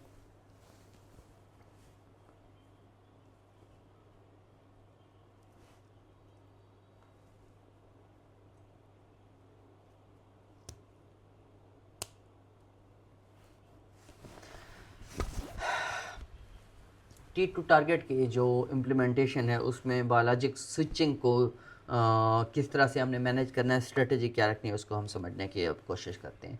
हमने जब एक बायोलॉजिक दिया और वो पहला बायोलॉजिक जो है वो फेल हो गया तो आपने क्या करना है, यहाँ पे फिर यूलार की 22 की रिकमेंडेशंस जो हैं उनको आपने आरए मैनेजमेंट को देखते हैं। यूलार की 22 की जो आरए मैनेजमेंट की रिकमेंड गाइडलाइंस हैं वो कहती हैं कि अगर टीएनएफ इनहिबिटर प्राइमरी फेलियर हो यानी कोई रिस्पांस ही ना आए तो डिफरेंट मैकेनिज्म की तरफ आप स्विच करें, जैसा कि आप इंटरलिकन 6 इनहिबिटर आप उसकी तरफ जा सकते हैं, टोसिलिज़ुमाब की तरफ जा सकते हैं या बाटासिफ्ट की तरफ जा सकते हैं या रिटुक्सीमैब की तरफ जा सकते हैं प्राइमरी फेलियर में। अगर सेकेंडरी फेलियर है यानी कि पहले रिस्पांस आया फिर लूज़ हो गया तो आप सेम क्लास का दूसरा टीएनएफ इनहिबिटर जो है वो ट्राई कर सकते हैं, क्योंकि जो सेकेंडरी फेलियर में आप कह सकते हैं कि इम्यूनोजेनिसिटी का रोल हो सकता है और दूसरा टीएनएफ इनहिबिटर जो है वो काम कर सकता है। तो या फिर आप जो है वो डिफरेंट मैकेनिज्म आप स्विच कर सकते हैं। लेकिन फ़र्ज़ करें एक पेशेंट था उसको एटेनरसेप्ट पे जो है वो पहले रिस्पांस आया उसके बाद रिस्पांस को लूज़ कर गया, तो आप उसको लाजमी नहीं है कि एटेनरसेप्ट से डायरेक्टली टोसिलिज़ुमाब पे ले जाएं,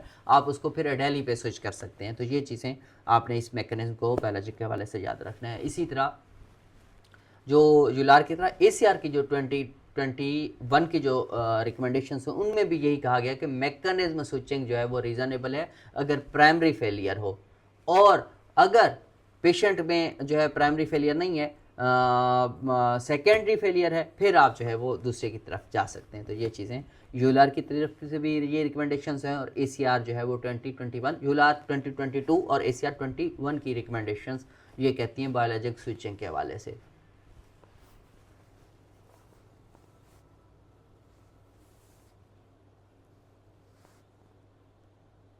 यहाँ एक बड़ा इंटरेस्टिंग क्वेश्चन है कि मल्टीपल बायोलॉजिक की फेलियर हो गया फिर क्या करना है। मल्टीपल बायोलॉजिक फेलियर्स के बाद आपने क्या करना है, पेशेंट था, आपने उसको इटेनरसेप्ट दिया, फेलियर हो गया, डेली दिया, फेलियर हो गया, उसके बाद उसको टोसिलिजुमाब दिया, फेलियर हो गया, तो फिर आपने क्या करना है? ऐसे पेशेंट्स में रिटुक्सीमैब एक ऐसा बायोलॉजिक है जो मल्टीपल बायोलॉजिक डमार्स फेलियर्स के बाद आप जो है दे सकते हैं और वो इफेक्टिव हो सकते हैं। जब आप लगे कि डिफरेंट बायोलॉजिक्स फेल होते हैं, रिटुक्सी आप ट्राई कर सकते हैं। ख़ास तौर पर जो हमने पहले डिस्कस किया था, जो सीरो पॉजिटिव आ रहे पेशेंट हैं, अगर फिर भी फेलियर हो रहा है रोटोक्सी के बाद, फिर आप जैक इनहिबिटर्स जो है वो ऑप्शन में रख सकते हैं अगर कंट्राइंडिकेशंस नहीं है। तो ये चीज़ें बड़ी इंपॉर्टेंट है। मल्टीपल बायोलॉजिक फेलियर के वाले से आप रोटोक्सी को कंसीडर कर सकते हैं। रोटोक्सी भी काम नहीं कर रहा तो जैक इनहिबिटर्स को आप कंसीडर कर सकते हैं।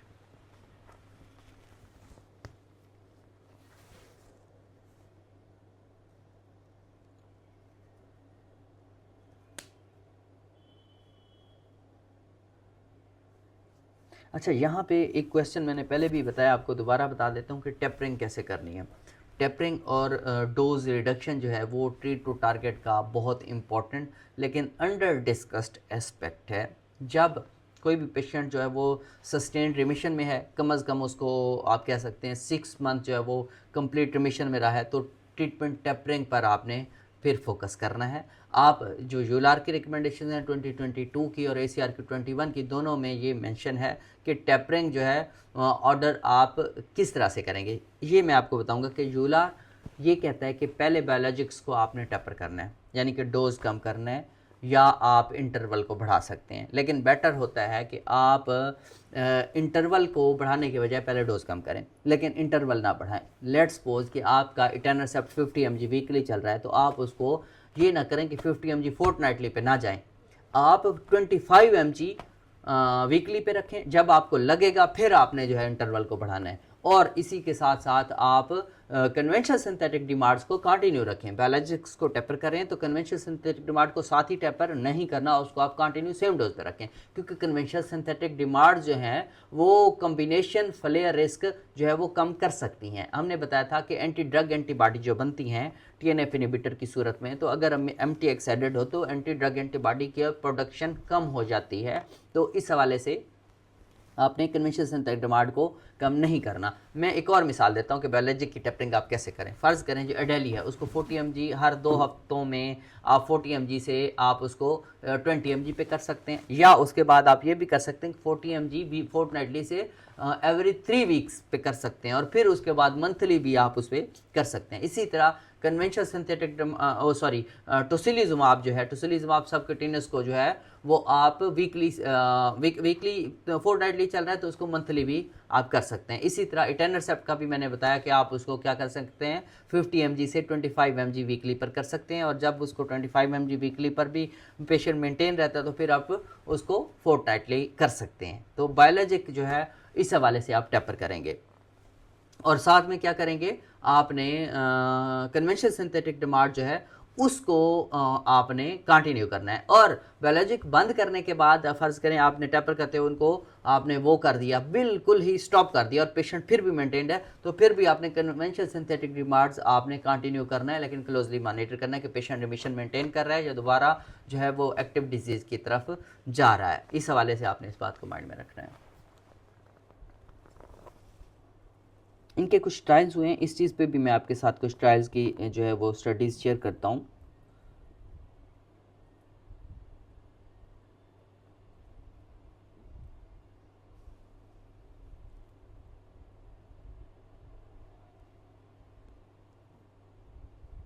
इसमें जो ट्रायल है उनमें है प्राइस ट्रायल।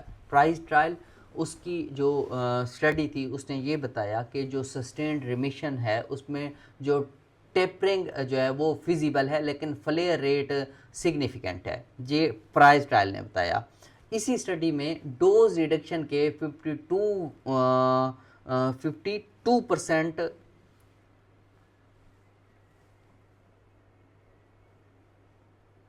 52% पेशेंट्स में 2 ईयर में फ्लेयर आया।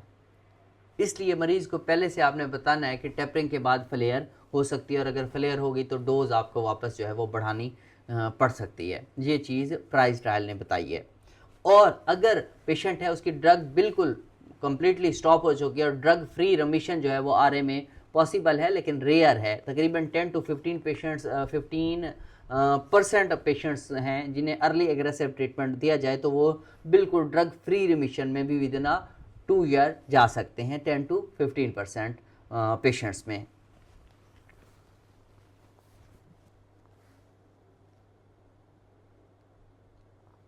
एक और ट्रायल, प्राइस ट्रायल के बाद है एवर्ट ट्रायल। एवर्ट ट्रायल ने दिखाया कि ये जो एबाटासिप्ट है इसके साथ अर्ली एग्रेसिव ट्रीटमेंट के बाद ड्रग फ्री रिमिशन अचीव हो सकती है कुछ पेशेंट्स में एबाटासिप्ट के हवाले से। एबाटासिप्ट बड़ी इंपॉर्टेंट बायोलॉजिक्स है और इवन ऐसे पेशेंट जिनमें टीबी की हिस्ट्री है तो उनमें भी टीबी रिएक्टिवेशन ना होने के बराबर है एबाटासिप्ट के हवाले से, ये एवर्ट ट्रायल ने बताया है। इसी तरह जो आपके पेशेंट्स हैं सीरो नेगेटिव रूमेटॉइड अर्थराइटिस है उनमें भी ड्रग फ्री रिमिशन का जो है वो chance as compare to those patients who are sero positive and as compared to those patients जिनमें जो है वो poor prognostic factors हैं उनमें उनकी निस्बत जो sero negative rheumatoid arthritis patient है वो ड्रग फ्री रिमिशन में जा सकते हैं। लेकिन आपने ये टारगेट सारे पेशेंट्स में परसू नहीं करना। डिजीज़ सर्विलेंस ज़रूरी है और फ्लेयर पर फौरी तौर पर रिट्रीट आपने करना है, क्योंकि बहुत सारे पेशेंट्स हैं जिनमें हमने बताया कि जो ट्रायल हुए प्राइस ट्रायल उसने बताया कि आफ्टर 52 वीक्स जो है वो फ्लेयर का चांस है या डिजीज़ दोबारा एक्टिवेट हो सकती है। और पेशेंट के साथ ये डिस्कस करेंगे तो आपको बाद में दोबारा जो है वो क्लियर करने में पेशेंट को रिट्रीट करने में आसानी रहेगी। उसे बता सकते हैं कि आप रिमिशन में जा रहे हैं, आपकी डोज हम कम करते जा रहे हैं, लेकिन अगर आपकी डिजीज़ दोबारा बढ़ गई तो फिर हमें दोबारा से ट्रीटमेंट देना पड़ सकता है। ये चीज़ें बहुत ज़्यादा हैं। यहाँ पर फ्लेयर मैनेजमेंट जो है उस हवाले से ट्रीट टू टारगेट का ये भी एक अहम कंपोनेंट है जो ऑफन आप कह सकते हैं अंडर एम्फसाइज्ड रह जाता है। तो इस हवाले से फ्लेयर मैनेजमेंट भी पेशेंट के साथ आप डिस्कस कर सकते हैं और फ्लेयर मैनेजमेंट को माइंड में भी रख सकते हैं कि एक पेशेंट है जिसने रिमिशन भी अचीव कर ली या लो डिजीज एक्टिविटी अचीव कर लेती है उसके बाद दोबारा भी हाई डिजीज एक्टिविटी की तरफ जा सकता है। तो आपने ये पता कैसे चलेगा? पता चलेगा जब आप DAS28 या आप कोई भी जो है वो डिजीज एक्टिविटी टूल के तहत आप डिजीज़ एक्टिविटी मेजर कर रहे होंगे और अगर आपने देखा कि मेरा पेशेंट 3.2 पे था, 3.2 रहा और अब दोबारा वो पेशेंट 4.9 पे चला गया, दैट मीन्स कि डिजीज़ दोबारा एक्टिव हो रही है। ये चीज़ें आपने माइंड में रखनी है। अब यहाँ पर एक और चीज़ मैं आपके साथ डिस्कस करूँ कि फ्लेयर जो है वो कब होता है, ये भी एक क्वेश्चन है। मैं आपको बताता हूँ कि एक पेशेंट है उसने रिमिशन अचीव कर ली, उसके बाद उसका फ्लेयर कब होता है।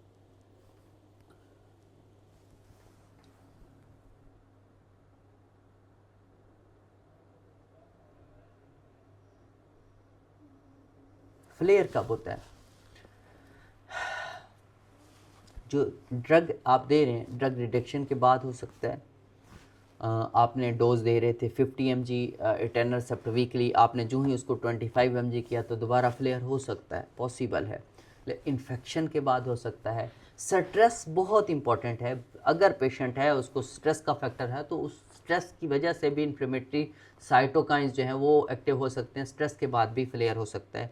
प्रेगनेंसी बहुत इंपॉर्टेंट है। प्रेगनेंसी फ़ौरन प्रेगनेंसी में आरए कंट्रोल्ड हो जाती है, जो ही जो है वो डिलीवरी हो जाती है प्रेगनेंसी से फ्री होने के बाद फ्लेयर बहुत ज़्यादा होता है, बहुत ज़्यादा चांस बढ़ जाता है प्रेगनेंसी के बाद, या कोई भी अनक्लियर रीज़न से भी फ्लेयर हो सकता है। तो फ्लेयर को आपने DAS28 या CDAI से मैयर आपने करना है और कैटेगराइज करना है कि ये ट्रू फ्लेयर है या ये कोई हमने जैसे बताया कि ये फाइब्रोमेल्जिया जो है का ओवरलैप है या कोई इंटरकरंट इलनेस है, कोई ये ऑस्टियोआर्थराइटिस की वजह से है या कोई ये एंग्जाइटी स्ट्रेस की वजह से है। ये देखना है कि क्या ये ट्रू फ्लेयर है। और ट्रू फ्लेयर में आपका क्या बढ़ा हुआ होगा? स्वोलन जॉइंट काउंट बढ़ा हुआ होगा, टेंडर जॉइंट काउंट, तो फाइब्रोमेल्जिया में मल्टीपल टेंडर पॉइंट्स मिलेंगे और आपका साथ में स्वोलन जॉइंट काउंट के साथ CRP बढ़ा हुआ होगा। अगर स्वोलन जॉइंट काउंट है, CRP है, तो फिर आप इसको कंसीडर कर सकते हैं कि आपका ये RA जो है दोबारा वो फ्लेयर किया है।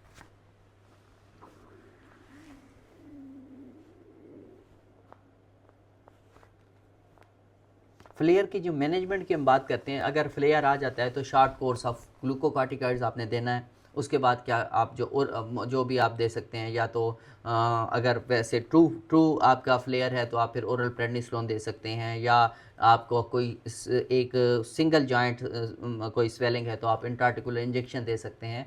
हमने इस चीज़ को आप माइंड में रखना है। फिर आप ये कर सकते हैं, या तो पेशेंट को जो है वो इंट्राआर्टिकुलर इंजेक्शन आप कंसिडर कर सकते हैं, या आपके 2 या 2 से ज़्यादा जॉइंट्स हैं इन्वॉल्व हैं, तो फिर आप 2 से ज़्यादा जॉइंट्स में इंट्राआर्टिकुलर देने के बजाय आप आईएम मिथाइलप्रेडनिसोलोन जो है वो फ्लेयर में दे सकते हैं। और अगर फ्लेयर क्या करता है आपका जो है वो परसिस्टेंट रहता है, तो फिर आप जो है अपना ट्रीटमेंट एस्केलेट कर सकते हैं। अपने ट्रीटमेंट को स्विच करने के हवाले से कुछ देख सकते हैं कि ये इस फ्लेयर को आपने कुछ किस तरह से मैनेज करना है।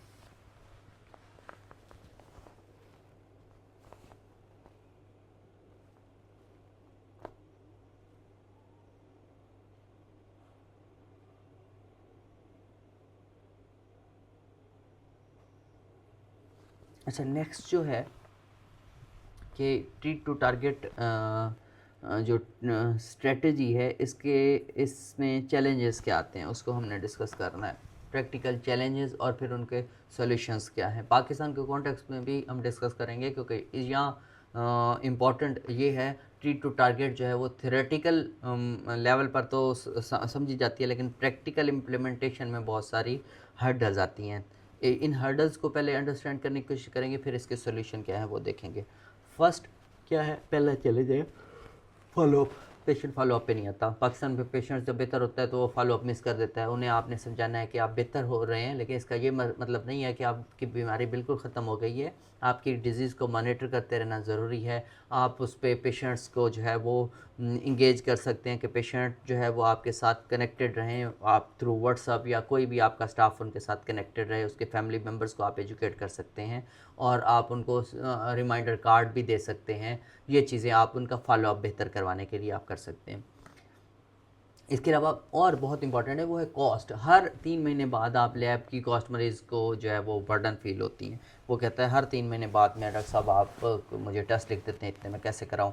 तो सोल्यूशन आप ये है कि आप फिर इसके लिए -28 के बजाय CDA पे आ जाएँ, जो कि जो है नो कास्ट है बेसिकली। आप इसे रेगुलरली चेक करें और लैब्स को जो है आप स्ट्रेटेजिकली शेड्यूल करें। हर विज़िट पर सारी लैब्स नहीं, बल्कि जो फोकस्ड लैब्स है जैसे कि CBC है आप वो कर सकते हैं, LFTs देख सकते हैं, या CRP सिर्फ उस पेशेंट में जो क्लिनिकली इंडिकेटेड हो तो आप उसमें ये चीज़ कर सकते हैं। आप बजाय उसके कि हर विज़िट पे RFTs भी करवाएं, आप उसकी सारे टेस्ट करवाएं। इवन ये होता है कि मैंने तो बहुत सारी प्रिस्क्रिप्शन देखी हैं जिसमें हर दफ़ा वो सारे टेस्ट करवा लेते हैं, BC भी करवा रहे होते हैं। सीरम इलेक्ट्रोलाइट्स की क्या ज़रूरत है हर दफ़ा करवाने की। तो ये चीज़ें आपने माइंड में रखनी हैं। ये कॉस्ट बहुत बड़ा है और इसको आप इस तरह से मैनेज कर सकते हैं। -28 के बजाय आप दूसरे टूल जो है वो यूज़ कर सकते हैं। और इसके अलावा जो चैलेंज है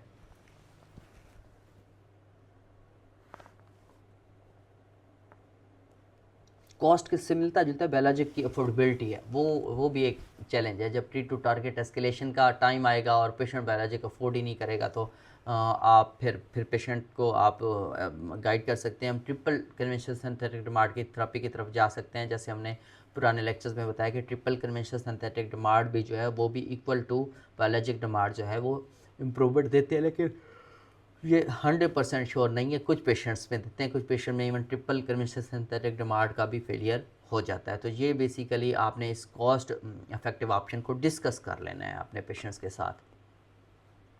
इसके अलावा आप पेशेंट की एजुकेशन, जैसे मैंने कहा, फैमिली को भी एजुकेट करें, पेशेंट को भी एजुकेट करें कि उसको कॉन्सेप्ट दें। ट्रीट टू टारगेट का जो कॉन्सेप्ट है वो उसको समझाएं कि सिर्फ पेन की बेसिस पे हमने जज नहीं करना कि आप ठीक हो गए। हमने आपका हर दफ़ा हर विज़िट पे आपकी डिज़ीज़ को चेक करना कि डिज़ीज़ कितनी बेहतर हुई। आप उसको उर्दू में, आपकी सिंपल लैंग्वेज जो भी, वो पंजाबी, सराइकी उर्दू जो भी स्पॉक, उसमें आप उसको समझाएं कि कंपेयर करके दिखाएं। जैसे मैंने बताया कि ये नंबर्स कैलकुलेट करवा के दिखाएं कि देखें जी मैं आपके सामने इधर डाल रहा हूँ, ठीक है, पहले ये 5 था, अब ये 4.5 पे आ गया, ये 3 पे आना है, ये 2.6 से नीचे आएगा तो आप ठीक होंगे। तो ये पेशेंट एजुकेशन जो है वो बहुत इंपॉर्टेंट है। एक और चैलेंज है कि यहाँ पे पेशेंट लोड बहुत ज़्यादा होता है, और पेशेंट लोड इस वजह से भी ज़्यादा है कि रोमेटोलॉजी का बहुत ज़्यादा गैप है। हम इस प्रोग्राम को स्टार्ट ही इस वजह से किया था। हर विज़िट पर -28 कैलकुलेट करना ज़रा मुश्किल लगता है। तो इसका सोल्यूशन क्या है कि आप कोई भी अपना जो ट्रेंड स्टाफ है तो उसको आप साथ में अटैच कर सकते हैं। कोई पैरामेडिक जॉइंट काउंट जो है वो आपका पैरामेट्रिक है वो आपको joint count, swollen joint count जो है वो लिख कर दे दे और एंड पे आप कैलकुलेट कर दें, तो इस हवाले से वो जो है बेटर हो जाएगा। लेकिन इस हवाले से हमारे पेशेंट्स में भी एजुकेशन की ज़रूरत है कि पेशेंट को, अगर मैं इस तरह से अपने स्टाफ को जब ट्रेन किया और स्टाफ जब उनका वो देखती थी तो वो कहते थे कि ये डॉक्टर हमसे पूछेगा, आप हमसे ये देखिए हमारे जोड़ चेक करिए, डॉक्टर ने क्या करना है, डॉक्टर देखेगा। तो बर्डन है, लेकिन इसको आप मैनेज कर सकते हैं और इस तरह स्कोर डॉक्यूमेंटेशन जो है वो बेटर हो जाएगी। तो इससे आपके पेशेंट की जो ट्रीटमेंट प्लान है वो ज़्यादा इम्प्रूव हो जाएगा।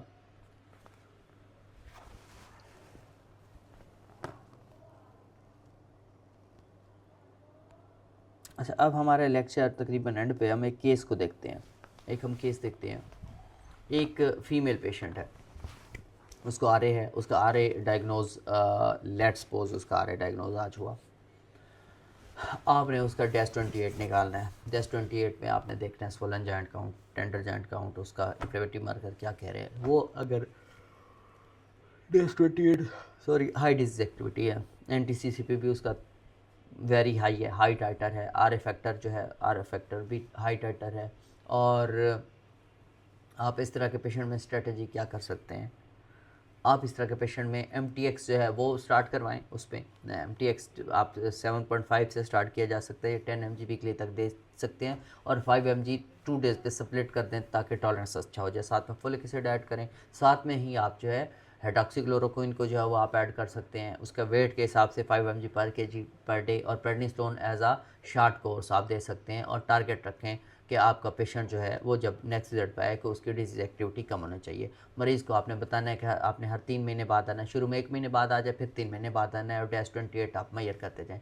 3 माह बाद पेशेंट आती है, उसका डेस्ट 28 जो है 6 पॉइंट समथिंग से 4.8 पे है, यानी मॉडरेट डिजीज एक्टिविटी है, इंप्रूवमेंट हुई है। 6.2 से 4.8 तक है, तो इसका मतलब जो है वो टारगेट जो है वो लो डिजीज एक्टिविटी पे नहीं आया, लेकिन ये मॉडरेट इंप्रूवमेंट है। टारगेट नहीं मिला लेकिन मॉडरेट इंप्रूवमेंट। 3 महीने और दे के देखते हैं। MTX को आप 10 mg से आप 15 mg पे ले जाएँ। 6 मंथ के बाद फिर जो है वो डेस्ट 28 जो देखें वो 4.2 था या 4.2 से 4.1 पे आया।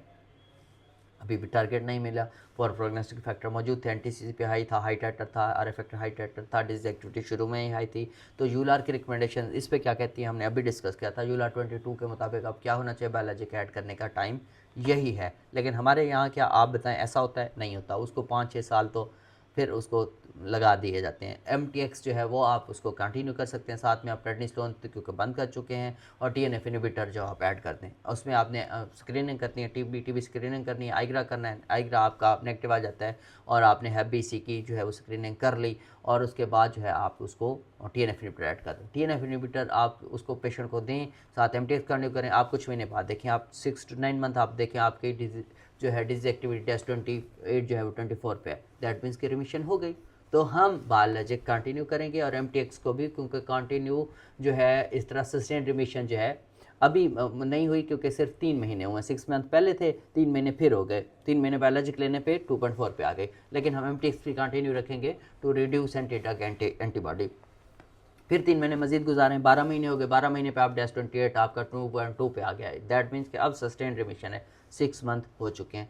अब बायोलॉजिक टेपरिंग आप डिस्कस कर सकते हैं, लेकिन मैं यही सजेस्ट करता हूं कि 12 मंथ तक जो है, 6 मंथ है लेकिन आप मजीद 6 मंथ भी उसको बायोलॉजिक दे सकते हैं, फिर उसके बाद टेपरिंग कर सकते हैं। लेकिन अब इस 6 मंथ पे आप बायोलॉजिक टेपरिंग डिस्कस करते हैं मरीज़ के साथ। शेयर डिसीजन मेकिंग होनी चाहिए यहाँ पे भी, कि बायोलॉजिक जो है वो इंटरवल हम बढ़ा देते हैं या हम डोज को शुरू में कम करते हैं, इंटरवल नहीं बढ़ाते, कुछ टाइम बाद इंटरवल बढ़ा देंगे, FTX जो है वो कंटिन्यू करते हैं। तो ये ट्रीट टू टारगेट का एक मुकम्मल साइकिल मैंने आपको समझाया है। अब आपको क्लियर हुआ होगा कि हमने किस तरह से चलना है। अब हम एक जो है मेल पेशेंट डिस्कस कर लेते हैं। एक और मेल पेशेंट हम जो है वो, सपोज़ एक पेशेंट है 55 ईयर का, एक पेशेंट है, उसको लास्ट, ये तो न्यूली डायग्नोज के, हम इसको क्रोनिक केस को देखते हैं। लास्ट 8 ईयर से उसको आ रहे हैं, MTX 20 mg ले रहा है, SSZ सल्फासेलाजीन ले रहा है, और डेस्ट 28 5.8 है, डेल्टा भी ले रहा है, प्रेडिस्टोन ले रहा है, हाई डिजीज एक्टिविटी। लेकिन उसके स्वोलन जॉइंट काउंट जो हैं, उसके स्वोलन जॉइंट काउंट 3 to 4 हैं, 3 हैं, और उसके टेंडर जॉइंट काउंट 18 है। CRP उसका 6 है, बहुत माइल्डली रेज्ड है। ये मैं आपको किसी और एंगल की तरफ लेके जाऊंगा। मरीज़ को जो है वाइड स्प्रेड पेन है, रात को उसको नींद नहीं आती, वो कहता है कि मुझे हर जगह पूरी बॉडी में पेन है। यहाँ आपने ट्रीट टू टारगेट के देखते हुए उसकी डिजीज़ एक्टिविटी तो 5.8 है, तो यहाँ बायोलॉजिक एस्केलेट करेंगे? हरगिज़ नहीं, क्योंकि ये पेशेंट बेसिकली फाइब्रोमेल्जिया ओवरलैप का स्ट्रांग जो है यहाँ इंडिकेटर हमें मिल रहा है कि ये फाइब्रोमेल्जिया ओवरलैप है, क्योंकि स्वोलन जॉइंट काउंट जस्ट 3 हैं या 2 हैं और टेंडर जॉइंट काउंट 18 है। टेंडर पॉइंट्स तो जो है ये मिसमैच फाइब्रोमेल्जिया जो है यहाँ पे उसकी आपको लग रहा है कि ये साइन है। पोर स्लीप भी है, नॉन रिफ्रेशिंग स्लीप है, उसको फाइब्रोमेल्जिया का क्राइटेरिया देखें। फाइब्रोमेल्जिया क्राइटेरिया में इस पेशेंट में फाइब्रोमेल्जिया आपने असेस करना है और स्लीप की को जो है वो एड्रेस करें। पेशेंट को लो डोज प्रीगैबलिन दे सकते हैं या एमिट्रिप्टिलिन दे सकते हैं, उसमें आप ये स्टार्ट करें और उसको एरोबिक एक्सरसाइजेज की तरफ ले आएँ। एरोबिक एक्सरसाइज प्रोग्राम रिकमेंड करें, पेशेंट इंप्रूव करने लगेगा और नेक्स्ट विजिट पर उसके टेंडर जॉइंट काउंट, स्वोलन तो पहले ही कम थे, टेंडर जॉइंट काउंट जो है वो बेटर होने लगेगा और DAS28 नीचे आ जाएगा। तो यहाँ पे ट्रीटमेंट एस्केलेट करने की ज़रूरत नहीं है। 3 माह बाद अगर आपने फिर देखा फाइब्रोमेल्जिया ट्रीट होने के बाद DAS28 जो है वो आप उसमें देखें टेंडर जॉइंट काउंट अब उसके कम हो गए, क्योंकि पेन सेंसिटाइजेशन जो है वो कम हो गई जो कि फाइब्रोमेल्जिया की वजह से थी, और स्वोलन जॉइंट काउंट जो है वही 2 रहे। DAS28 आपने देखा वो इम्प्रूव हो जाएगा। RA ट्रीटमेंट को दिए बगैर, RA ट्रीटमेंट चेंज किए बगैर आपको उसका DAS28 इम्प्रूव हो गया। तो यहाँ इस केस में आपको ये भी क्लियर हो जाएगा कि हमारा जो DAS28 है हम क्यों इसलिए ओवरलैप के पेशेंट में हम सम टाइम जो है दूसरे टूल्स को यूज़ करने का मैं कह रहा था। तो ये आपके यहाँ पे ट्रीट टू टारगेट का जो कॉन्टेक्स्ट है उसमें आपने ग्लूकोकार्टिकॉइड्स कम्बिनेशन जो है उसको भी नहीं किया और आपका कोई भी RA ट्रीटमेंट भी एस्केलेट नहीं करना पड़ा, DAS28 भी नीचे आ गया और पेशेंट इंप्रूव कर गया। तो ये जो पेशेंट है अब देखेंगे कि पेशेंट जो है इम्प्रूवमेंट की तरफ जा रहा है। दैट मीन्स कि पेशेंट का जो DAS28 हाई था वो फाइब्रोमेल्जिया ओवरलैप की वजह से था, ना कि उसका कोई ट्रू फ्लेयर था या उसकी एक्टिव डिजीज़ थी। तो ये चीज़ें आपको किस किस तरीके से आप पता चलेंगी? ट्रीट टू टारगेट जब आपकी स्ट्रेटेजी होगी तो ये पेशेंट जो है वो आपका जो है वो आप फिर इस पेशेंट में देखते रहें। हर 8 से 12 हफ्तों के बाद आप पेशेंट में चेक करें कि उसका जो डिजीज़ एक्टिविटी कहाँ है। अगर अब नहीं हो रही, पेशेंट मज़ीद आके 3.5 पे रुक गया है या 4 पॉइंट समथिंग पे रुक गया है, तो फिर आप जो है अब फिर शॉर्ट टर्म ग्लूकोकार्टिकॉइड्स भी ऐड कर सकते हैं। फिर आप सेकेंड लाइन थेरेपी भी ऐड कर सकते हैं, TNF इनहिबिटर या जैक इनहिबिटर 55 में आप कंसीडर नहीं करेंगे, पहले TNF इनहिबिटर आप कर सकते हैं। अगर जैक इनहिबिटर में जाएंगे तो आप जो है ओपाडा या फिल्गोटाइनेब की तरफ जा सकते हैं, बट अगर वो भी पेशेंट TNF इनहिबिटर अगर अफोर्ड ना कर सकता हो। तो ये चीज़ें ट्रीट टू टारगेट का पूरा जो है पूरा एक कॉन्सेप्ट आपको क्लियर करते हैं। लेकिन हमारे पेशेंट्स में, इस तरह के पेशेंट्स में हमेशा प्रेडनिसोलोन बढ़ाया जाता है। उसको फाइब्रोमेल्जिया ओवरलैप था और क्या किया जाएगा, उसको प्रेडनिसोलोन का उसको जो है वो उसकी डोज पहले अगर 5 mg OD पे था उसको 10 mg BD कर देंगे या 5 mg BD कर देंगे। तो इससे ये चीज़ जो है हमारे यहाँ पाकिस्तान के कॉन्टेक्स्ट में देखें तो पाकिस्तान में प्रेडनिसोलोन धड़ चल रही होती है, पेशेंट बड़े लंबे अरसे तक रहते हैं और यही चीज़ T2T के जो स्पिरिट है उसके अगेंस्ट है। और पेशेंट्स को क्या हो सकता है, ऑस्टियोपोरोसिस हो सकता है, डायबिटीज़ हो सकती है, कैटरेक्ट हो सकता है, इन्फेक्शन का चांस जो है बढ़ सकता है, उसको CVD रिस्क बढ़ सकता है। तो आप अपने पेशेंट का प्रेडनिसोलोन का भी हर विजिट पे प्रेडनिसोलोन डोज जो है उसका भी रिकॉर्ड करें और उसका रिकॉर्ड भी रखें और टेपरिंग को ट्रीट टू टारगेट जो आपकी ये प्लानिंग है उसका हिस्सा बनाएं। तो ये चीज़ें आपको एक कह सकते हैं कि स्ट्रक्चरल रिमिशन का जो एक प्योर T2 टारगेट का जो कॉन्सेप्ट है और उससे लेकर एडवांस डायमेंशन में ये लेकर जाएंगी। यहीं पे आपका पेशेंट जो है एक सेफ ट्रीटमेंट की तरफ आएगा।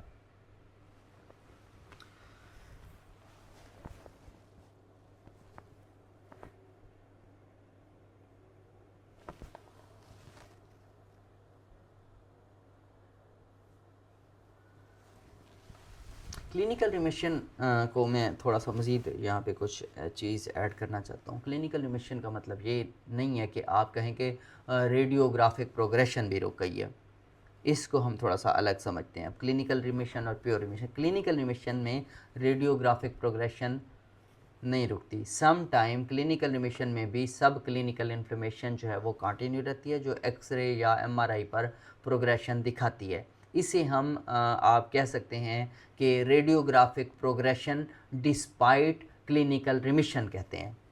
कि रेडियोग्राफिक प्रोग्रेशन हो रही है, क्लिनिकली पेशेंट स्टेबल है। तो इसलिए जो यूलार का 22 का जो क्राइटेरिया है उसमें कहा गया है कि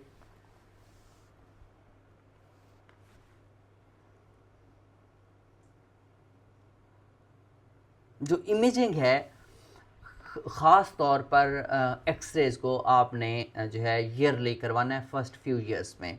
अगर क्लिनिकल रिमिशन में भी रेडियोग्राफिक प्रोग्रेशन हो तो ये आप कह सकते हैं सब क्लिनिकल डिजीज़ की एक इंडिकेशन है और ट्रीटमेंट एस्केलेशन पे आपने गौर करना है, ये बहुत इंपॉर्टेंट है। ये यहाँ पे मैं यही चीज़ ऐड करना चाह रहा था। पेशेंट है, आप उसका डेज 28 देख रहे हैं, पेशेंट रिमिशन में है, पेशेंट को कोई चीज़ कोई नहीं है, लेकिन अगर आपने एक्सरे किया या फिर एमआरआई, अल्ट्रासाउंड, डॉपलर जो है वो ज़्यादा उससे सब क्लिनिकल सेनोवाइटिस जो है वो डिटेक्ट हो सकती है ज़्यादा आसानी से। एमआरआई आपने देखा 6 महीने बाद, साल बाद, या अल्ट्रासाउंड एमएसके देखा, तो उस पर आपको लगेगा कि जो रेडियोग्राफिक प्रोग्रेशन है वो कंटिन्यू है, रेडियोग्राफिक प्रोग्रेशन नहीं रुकी, तो फिर आप अपना ट्रीटमेंट एस्केलेट करेंगे एमआरआई पे और अल्ट्रासाउंड पावर डॉपलर। ये जो है वो क्लिनिकल सेनोवाइटिस डिटेक्ट कर सकते हैं। ये क्लिनिकल एग्जाम से ज़्यादा सेंसिटिव हैं, बजाय इसके कि आप क्लिनिकली आप फिज़िकल एग्जामिनेशन करेंगे तो आप एमआरआई या ये चीज़ें कर सकते हैं। ये बहुत इंपॉर्टेंट पॉइंट है, दोबारा रिपीट कर देता हूँ कि एक पेशेंट है जो क्लिनिकल रिमिशन में और रेडियोग्राफिक प्रोग्रेशन में फ़र्क समझना है आपने। एक पेशेंट है क्लिनिकल रिमिशन है, कोई सिम्टम नहीं है, कोई स्वेलिंग नहीं है, उसकी मॉर्निंग स्टिफनेस कम हो गई है, और अगर आपने एक्सरे देखा या स्पेशली एमआरआई देखा, वहाँ पे आपको लग रहा है कि बोन जो है वो प्रोग्रेशन चल रही है, तो आप फिर अपने ट्रीटमेंट को एस्केलेट कर सकते हैं। माइड भी क्लिनिकल रिमिशन तो आपको कन्वेंशनल सिंथेटिक डिमांड पे भी मिल रही हो, डबल ट्रिपल थेरेपी पे, लेकिन बोन प्रोग्रेशन जो है वो चल रही है, तो फिर आप टीएनएफ इनहिबिटर्स की तरफ या सेकेंड लाइन थेरेपी की तरफ जा सकते हैं।